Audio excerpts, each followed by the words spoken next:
Người em thứ ba đến ngày 27 tháng 2 anh tin anh lục lại rồi đưa hai cốt em vô chùa ở.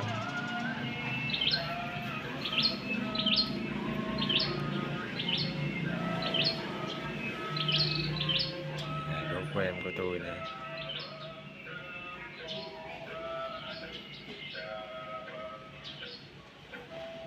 vô chùa phù hộ cho cha mẹ anh chị em trong nhà khỏe nghe em.